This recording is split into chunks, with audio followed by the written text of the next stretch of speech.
So let's move forward to the question of the week.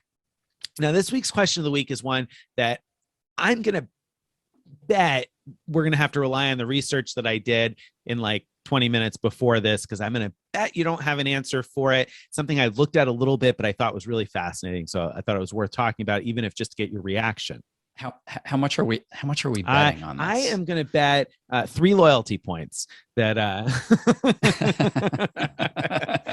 no, I mean, you'll have heard of this, but whether or not you're going to be prepared to talk about it is the wild card. But I think you'll at least be able to respond. So Dan in MCI writes in with an email and says, I'd love to hear Greg and Nick's opinion on the podcast regarding the CRO Crypto Visa card that offers 1 to 8% cash back. The top level Obsidian card is a bit too rich for my blood, but seems to have some really good travel benefits in addition to 8% back. Now, I am going to go out on a limb here and assume that you're not super familiar with the cryptos, the CRO Visa card, are you? Do you know more about it than I? I have to admit, that is true.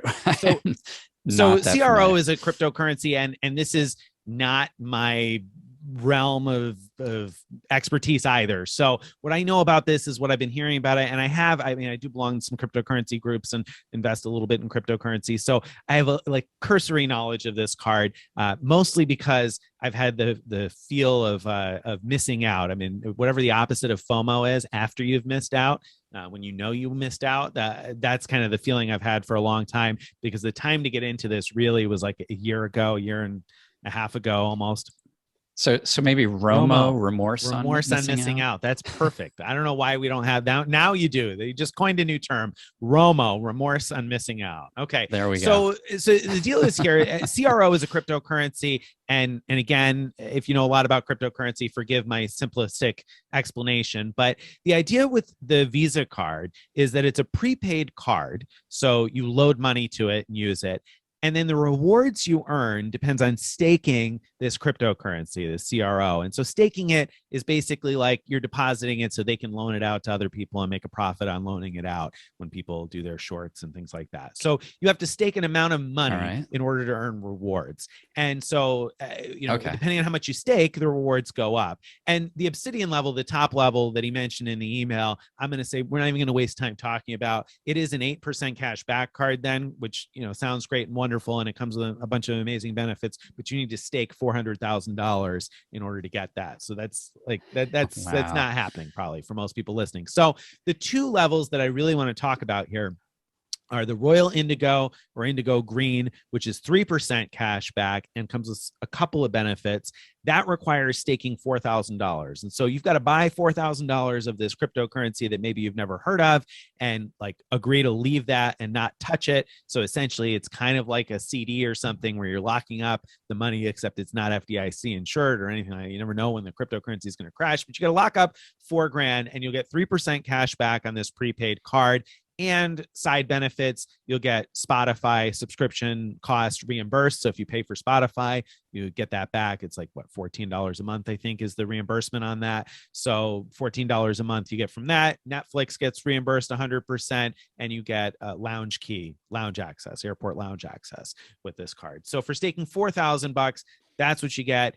If you want to get crazy, you could stake $40,000 and get a 5% cash back card. And then that comes with free Amazon Prime and 10% back on Expedia and some other stuff like with the cryptocurrency world that is probably less interesting. Now, 40,000, I think, is kind of nutty to stake that much in cryptocurrency. The reason I have remorse I'm missing out is because for a while it was 10,000 for that level, and a 5% back prepaid card that kind of functions like a debit card for 10,000 stake might have been interesting at some point in the past. I think probably for most people, though, I doubt you're going to stake 40,000 if you haven't heard of this before we started talking about it. So I think the level really worth talking about is the $4,000 stake. So if you stake $4,000, you get yourself a 3% back debit card, essentially. And by staking 4,000, so you're actually buying into this cryptocurrency and locking it up. Are you not allowed to sell it, or if you do sell it, you lose that? That's exactly 3%. It. So you're buying $4,000 worth of this cryptocurrency and locking it up in an account where you can't take it out, or when you do take it out, then you won't get your 3% cash back anymore. Okay. And the 3% cash back is actually paid out as a cryptocurrency. So that's very volatile. So your 3% could really end up being a little less or a little more, blah, blah, blah. Right. But if you had like a huge purchase to make, could you, stake the 4,000 or even 40,000, let's say, make the huge purchase, get the big rewards. I think you could, but I haven't looked far enough into it. That's an interesting question. So that would be a great question to ask if you're interested in this, or you have that kind of big purchase, to take a look and see, could I do that? That's a great way to think outside the box on it.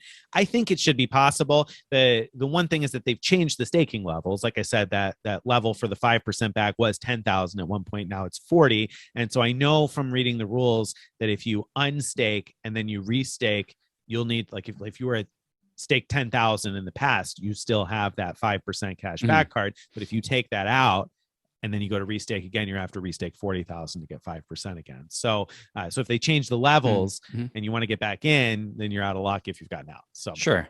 Well, that makes sense. It does. So I mean, is that interesting? Is that something you would do? I mean, there's obviously some risk there. I imagine you're not up on CRO or what it's worth or what it means or how it's set up or anything else. Is it worth risking $4,000 for the chance to earn 3% back on a prepaid card? I mean, at 3%, no. I mean, at 3%, I'd say I'd only be interested in it if I was interested in investing in crypto anyway, and I thought that this particular one was one that was worth investing in. Then I would see it as sort of a win-win, that you get a high rate of return, plus you get the investment that you're theoretically doing anyway, and then as a small side benefit, you get the Spotify and Netflix. I forget which service you Spotify service paid for. So that's the way I'd think about it, because there are too many other opportunities for near or equal to 3% back, that if you want a sure thing, like, obviously we've talked about the Bank of America 2.62% back.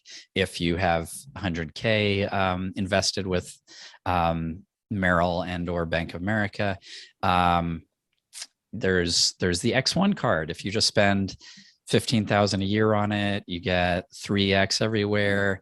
It's not really cash back, but the 3X back can be used for a lot of things that at full value. So it can be like 3% back.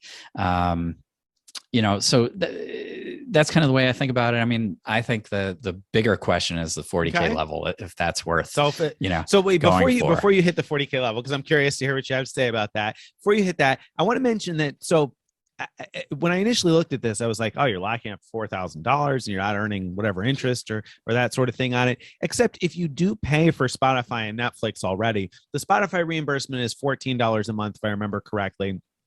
And I can't remember what the Netflix one is, but I'm sure it's at least 11. So you're talking at least $25 a month, to keep the math easy. If you were already paying for those things at $25 a month, then over the course of the year, you're talking about what, $250, $275, $300, right? $29 a month. I just did the math on that, right? $300, right? So that sounds right. So I mean, if you're getting $300 back essentially a year on your $4,000, that's $4,000 that's locked up. That's like 7.5% APY, basically, right? So, I mean, you're getting an incredible return if you value those services because you're paying for them. And, you should probably time value money, all of that stuff, maybe. And if the crypto doesn't depreciate. Exactly. So there's obviously some risk there. Okay. So it's, well, that's a really valid point. It just feels to me like, I mean, it feels to me like small stakes for, small gain, I guess. You're right. So right. Another way of putting it is like, there are lots of like high interest bank accounts that are limited to up to $5,000 or up to $10,000 invested. You can get this very high like rate of return, and I haven't bothered with those. But if you're interested in earning a really good return on those kind of amounts, then they make a lot of sense. And so I think you make a good argument that, again, if you're willing to risk the money because of the volatility of crypto, it has a good return. So, all right, but so 40,000. I mean, would you do 40,000 for 5%? Well, I probably wouldn't personally, but again, if you're interested in investing in crypto and have that much you can invest, and are willing to invest, then that's a pretty darn good side benefit to get 5% anywhere on your spend. Did you say, does it work on Well, that's debit the thing. purchases? It does now. Now, and I, know where your mind is going on that. And I know early on there were a lot of people that had the same thought process that I think it, worked as you would hope that it would. But I looked through now, and there's a long list of excluded merchant category codes, and it was a weird list. There were some things you would expect, like wire transfers, for instance. You couldn't earn rewards on that, or like Sure. funding a bank account or a brokerage account, couldn't earn rewards on that. But they also exclude for rewards things like utilities, like gas and electricity. Oh, No wow. idea why. Memorabilia and souvenir shops were an excluded category. Car insurance, health insurance, and life insurance were all excluded. I was like, what are they doing here?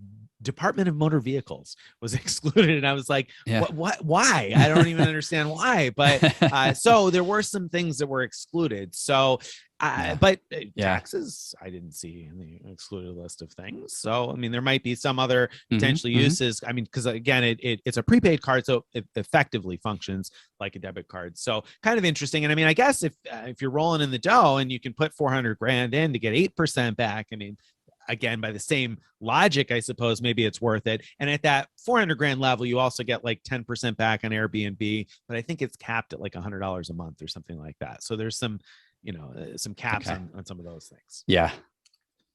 Right.